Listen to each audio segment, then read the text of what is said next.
நீரோடை சகாக்களுக்கு வணக்கம். எழுத்தாளர் ஜவ்வாது முஸ்தபா அவர்களுடைய 6ஆம் விரல் அப்படிங்கிற சிறுகதை தொகுப்புல இருந்து ஒரு புத்தக பறவை அப்படிங்கிற கதையை இன்னைக்கு நீங்க கேட்க போறீங்க. இந்த கதையை உங்களுக்காக சொல்ல போறேன் நான் சண்முகவள்ளி ஸ்ரீனிவாசன். நூல்கள் நிறைஞ்சிருந்த முன்னரையே பார்த்துக்கிட்டு இருந்தா சரஸ்வதி. அத்தனை நூல்களும் அவ வாசிச்ச நூல்கள் தான். ஆனாலும் சலிப்பில்லாம அந்த நூல்களையே பார்த்துக்கிட்டு இருந்தா. ஒரு மனிதன் அகிலத்தை புரிந்து கொள்ளவும் தன்னை மேம்படுத்திக் கொள்ளவும் புத்தகங்கள் துணையாக இருக்கும்.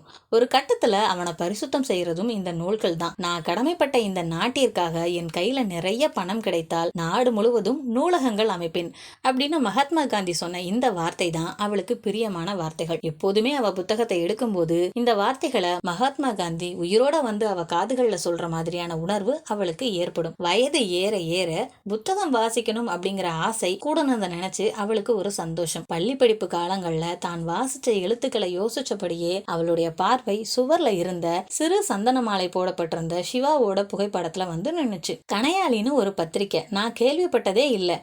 பேரு நல்லா இருக்கு சரஸ்வதி. ஆமாங்க, நீங்க எனக்கு அணிவித்த மாதிரி. தேடி தேடி உன் பேருக்கு ஏத்த மாதிரி இவ்வளவு புத்தகங்கள் படிக்கிறல்ல, நீ ஏதாவது எழுதலாமே. எழுதலாம் தான், யாரு வாசிப்பாங்க? முதல்ல நான் தான் வாசிப்பேன், உன் வாசகரா வாசிப்பேன் தெரியுமா? என்னையே வாசிக்கிற நீங்க நான் எழுதுனா அதுல எந்த தவறு இருந்தாலும் உங்களுக்கு அது தெரியாது. ஏன்னா அன்பு உங்க கண்ணை மறைச்சிரும். ஓ, அது வேறயா? ஒரு காலத்துல புத்தகத்தை பத்தி சிவா பேசினது நினைவுக்கு வரவும் வாடி போன பூ மாதிரி அவளுடைய முகம் மாறி போச்சு. சிவாவோட வாழ்ந்த வாழ்க்கை அப்படிங்கிறது அவளுக்கு திட்டமிட்டு அனுபவிச்சு வாழ்ந்த ஒரு ரசனையான வாழ்க்கையா இருந்துச்சு. சில நேரம் 2 பேருக்குமே கோபம் வரும். ஆனா அந்த கோபம் அன்றோட முடிஞ்சு போயிரும். புத்தகங்களும் புரிதலும் அவங்களுக்குள்ள இயல்பா இருந்துச்சு. ஆமா, என்னை விட உனக்கு இந்த புத்தகங்களை தானே ரொம்ப பிடிக்கும். அப்படிலாம் இல்லைங்க, நீங்க வலது தோள், இந்த நூல்கள் எல்லாம் எனக்கு இடது தோள். வாழ்க்கை பயணத்துல இப்படி ஒரு ரசனையும் அவசியங்க. காந்தி அப்படித்தானே சொல்லியிருக்கிறாரு. அப்படியா, நல்லா பேசுற. காந்தியை உனக்கு ரொம்ப பிடிக்குமா? காந்தியை மட்டும் இல்லைங்க, சேகுவேரா, அலெக்சாண்டர், அரிஸ்டாட்டில், நேரு, அம்பேத்கர், அண்ணாதுரை, இப்படி எல்லாரையும் எனக்கு பிடிக்கும். அவங்கெல்லாம் வாழ்க்கையில ஜெயிச்சவங்க. நான் ரொம்ப அதிர்ஷ்டக்காரன். நல்ல சிந்தனை உள்ளவளை தான் கடவுள் எனக்கு அமைச்சு கொடுத்துருக்கிறாரு. நானும் தான் நீங்க சொன்ன மாதிரியே கொடுத்து வச்சவ. என் ஆர்வம் தெரிஞ்சு நான் கேட்குற புத்தகங்கள் எல்லாம் வாங்கி கொடுத்து என்ன சந்தோஷப்படுத்துறீங்களே.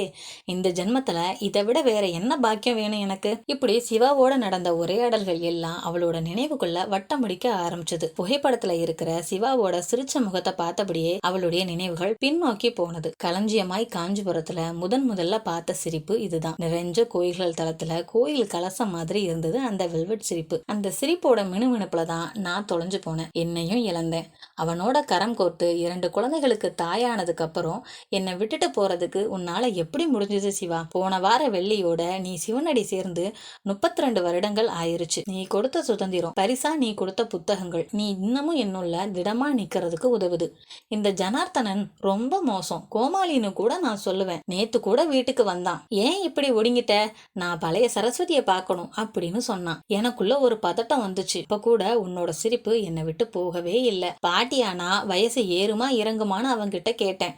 அவன் அதுக்கு எந்த பதிலுமே சொல்லல. எப்போதும் காதல் கவிதை தான் எழுதுவான். அவனுக்கு வேறு உலகமே தெரியாது. வறண்டு போன உலகம் அது. புதிதா எழுதிய ஒரு கவிதைய என் கையில கொடுத்துட்டு போயிட்டான். அந்த கவிதையும் குப்பைக்கு தான் போச்சு. சிவா, இந்த புத்தகங்களும் நீயும் எனக்கு ஒண்ணுதான். மனதுல எவ்வளவு தைரியம் இருந்தாலும் உடம்பு அவளை பாடா படுத்திக்கிட்டு தான் இருந்துச்சு. உட்கார்ந்த இடத்த விட்டு முன்ன மாதிரி அவளால இப்ப சட்டுன்னு பறவையாட்டம் எழுந்திருக்க முடியறதே கிடையாது. சிறகிழந்த பறவை போல ரொம்ப சிரமப்பட்டு தான் எந்திக்கிறா.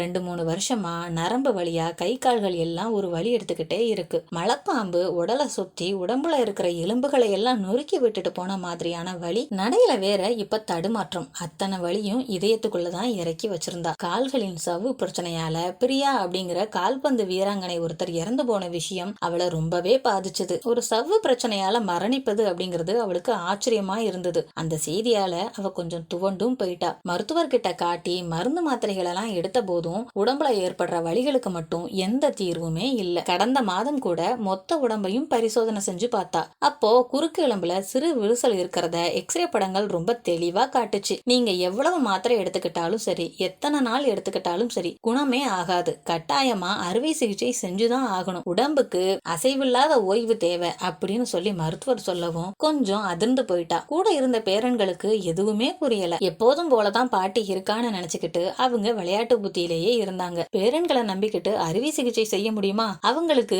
இன்னும் அந்த பக்குவம் வரல. துணைக்கு ஒரு பெண்ணாவது வேணும். யார தேட? மகனும் மகளும் வேலைக்காக கனடாவில வேறு வேறு பகுதியில இருக்கிறாங்க. எந்த அவசரத்துக்கும் உடனடியா அவங்களால வரவே முடியாத சூழ்நிலை. இந்த வெளிநாட்டு வாழ்க்கையே இப்படித்தான். பணத்தை வச்சுக்கிட்டு பறக்கலாம். ஆனா பாசங்களையும் உறவையும் ஒதுக்கி உடைச்சு வச்சுட்டு வாழ்ற வாழ்க்கை. வலச போற பறவைங்க கூட சாயந்தரம் ஆனதும் கூடு திரும்பணும் அப்படிங்கிற எண்ணம் வரும். ஆனா இவங்களுக்கு அப்படி எந்த எண்ணமும் வராது. சொந்த பந்தங்களை பார்க்க வரணும் அப்படின்னாலே பெரிய யோசனையா இருக்கும். இந்த விஷயத்துல எதிர்வீட்டு விஜயாவை பாராட்டலாம். அவ மகனும் மகளும் வெளிநாடு போக ஆசைப்பட்டப்போ அவ ஒத்துக்கவே இல்லை. சாமர்த்தியமா அப்படி ஒரு ஆடம்பரம் நமக்கு தேவையே இல்லை. அங்க எத்தனை டாலர் சம்பாதிச்சாலும் இங்க இருக்கிற ரூபாய் கணக்குல தானே வந்து சேரப்போகுது.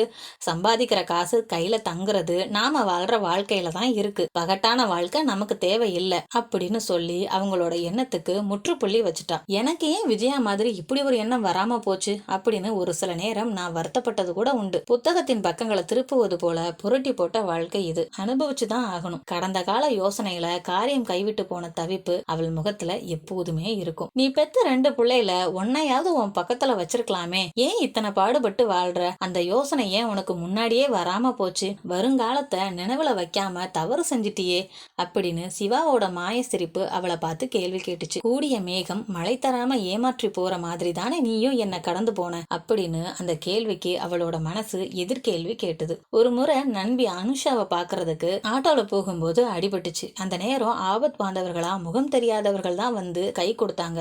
மகனோ மகளோ அருகில இல்லாம அந்த ஆதரவை எதிர்பார்த்து மனசு கெஞ்சிச்சு. யாருக்கிட்ட சொல்லி இதெல்லாம் தீக்கிறது? குளியல் அறையில விழுந்த போதும் இதே நிலைதான். இடுப்பு வலி, உயிர் போச்சு. எல்லாத்தையும் நீ சிரிச்சபடியே தான் பாத்துக்கிட்டு இருக்க சிவா. எம்ஆர்ஐ ஸ்கேன் எடுக்கும் போது அந்த 40 நிமிஷம் இருக்கே, அது நரக வேதனை. போருக்கு போற ராணுவ ஹெலிகாப்டரோட சத்தம் மாதிரி அப்படி ஒரு சத்தம். அந்த சத்தம் என்னை உரைய வச்சிருச்சு. அப்போ உங்ககிட்டயே நான் வந்து சேர்ந்துடுவனோ அப்படின்னு கூட நினைச்சேன். எனக்கு அந்த தைரியம் இருக்குதான். ஆனா என்ன நம்பி இருக்கிற பேர குழந்தைகளை விட்டுட்டு வர்றதுக்கு தான் நான் யோசிச்சேன். ஒரு காலத்துல பாட்டிங்கிற நிலைய தாண்டி நான் அவங்களுக்கு அம்மாவா இருந்தேன். இப்பவும் நான் அப்படிதான் இருக்கிறேன். என்ன நம்பி என்கிட்ட மகன்களை விட்டுட்டு போயிருக்கிற மகனுக்கும் மகளுக்கும் பதில் சொல்ல வேண்டிய கட்டாயத்துல நான் இருக்கிறேன் சிவா. கைபேசி அழைக்கவும் அவ தன்னுடைய கைபேசியை எடுத்து பார்த்தா. மகளோட அழைப்பு தான். எப்படிமா இருக்கிற? மாத்திரையெல்லாம் நேரத்துக்கு போடுறியா? இப்ப வலி பரவாயில்லையா? அண்ணன் வராட்டியும் போகுது. நான் வந்து கொஞ்ச நாள் துணைக்கு உன் கூட இருக்கட்டுமா? எப்படியும் இதை மக சொல்ல போறா. அவகிட்ட இருந்து கேட்டு கேட்டு இந்த வார்த்தைகள் எல்லாம் மனசுல பதிஞ்சு போச்சு. ஒரு பெண்ணோட நிலை இன்னொரு பெண்ணுக்கு தானே புரியும். மனம் முடிஞ்சு அழுவா. 2 முறை அழைப்ப கூட நிராகரிச்சு விட்டுட்டேன். அப்பப்போ மகனோட பேசும்போது அறுவை சிகிச்சையை பத்தி பல முறை சொல்லியிருந்தா. அவங்கிட்ட இருந்து எந்த பதிலுமே வரல. ஏன் இப்படி மௌனமா தள்ளி போறான் அப்படின்னு அவளுக்கு புரியல. அறுவை சிகிச்சையை தாங்குற அளவுக்கு அவளோட உடம்பு இல்லைன்னு நினைக்கிறானா, இல்ல இங்க வந்து துணைக்கு இருக்கணும், பணம் செலவாகும்னு யோசிக்கிறானா? எதுவா இருந்தாலும் அவனா சொல்லணும் அப்படின்னு எதிர்பார்த்து இருந்தவளுக்கு ஏமாற்றம் மட்டும்தான் கிடைச்சது. உடம்பு வலியை விட மனசு வலி அவளுக்கு கூடுதலா இருந்துச்சு. சிவா இல்லாத இந்த இடைவெளியில நாம ஏமாற்றப்படுறோமோ அப்படிங்கிற சிந்தனை அவளுக்குள்ள அதிகமாவே எழுந்துச்சு. மகன்கிட்ட அதிகாரமா பேச முடியாத ஒரு நிலை. ஒரு கட்டிடத்துக்கு அஸ்திவாரமும் தூணும் தான் துணை. இப்போ நான் தூணா அஸ்திவாரமா? மனசுக்குள்ள எழுந்த குழப்பத்துல மகளோட அழைப்பை ஏற்காம மனசுல உள்ள வழியெல்லாம் யாருக்கிட்டையாவது கொட்டணும் அப்படின்னு அவளுக்கு தோணுச்சு. இந்த ஹைதராபாத்துக்கு வந்து 40 ஆண்டுகள்ல அவர் வகையில உறவுகள் இருந்தாலும் அவங்க கிட்ட மனம் விட்டு எதுவும் பேச முடியாத ஒரு சூழ்நிலை.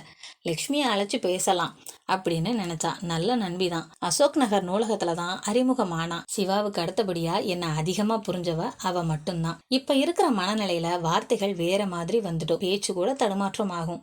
பதறி போயிடுவா. நண்பர்களுக்கு மட்டுமே உண்டான உணர்வு அது. அதனால இந்த நேரத்துல அழைக்க வேண்டாம் அப்படின்னு சொல்லி அழைப்ப துண்டிச்சுட்டேன். கடை வீதியில இருக்கும் மணிக்கூண்டு 9 அடிச்ச சத்தம் அவ காதுல நல்லா விழுந்தது. நீண்ட நேரம் ஒரே இடத்துல இருக்கிறதுனால இடுப்பு வலி அவளை பிடுங்குச்சு. அந்த வலியை தாங்கிக்க முடியாம சாய்வு நாற்காலியில இருந்து எழுந்து பக்கத்து அறையை எட்டி பார்த்தா. கால்களை விரிச்சபடியே ஒரு பேரன் தூங்கிக்கிட்டு இருக்க, இன்னொருவன் கைபேசியில ஏதோ விளையாண்டுகிட்டு இருந்தான். விளக்கு எரியுதா அப்படின்னு பூஜை அறையை எட்டி பார்த்தா. தாராளமான எண்ணெயோட அந்த விளக்கு எரிஞ்சுக்கிட்டு தான் இருந்துச்சு. இரவு சாப்பாட்டுக்கும் சேர்த்து மதியமே வேலைக்காரி செஞ்சு வச்சுட்டு போயிருந்தா. இந்த ஒரு வேலை மட்டும்தான் இவளுக்கு மிச்சம். கொஞ்ச நேரம் கழிச்சு பேரன்களை எழுப்பி சாப்பாடு கொடுத்துட்டு தானும் சாப்பிடலான்னு நினைச்சுக்கிட்டே மீண்டும் முன்னறைக்கு வந்தா. மறு வாசிப்புக்கான புத்தகத்தை தேடி இன்குலாப்ல இருந்து கவிதை நூல் ஒன்ன எடுத்துக்கிட்டா. மொட்டை கிளையோடு நின்று தினமொரு பெருமூச்சு விடுமாம் பட்டமரம். அந்த வரிகள் அவளுக்கு ரொம்ப பிடிச்சிருந்தது. நண்பர்களே, இதுவரைக்கும் எழுத்தாளர் ஜவ்வாது முஸ்தபா அவர்களுடைய ஆறாம் விரல் அப்படிங்கிற சிறுகதை தொகுப்புல இருந்து ஒரு புத்தக பறவை அப்படிங்கிற கதையை கேட்டீங்க. மற்றும் ஒரு கதையோடு உங்களை சந்திக்கும் வரை உங்களிடமிருந்து விடைபெறுவது சண்முகவள்ளி ஸ்ரீனிவாசன்.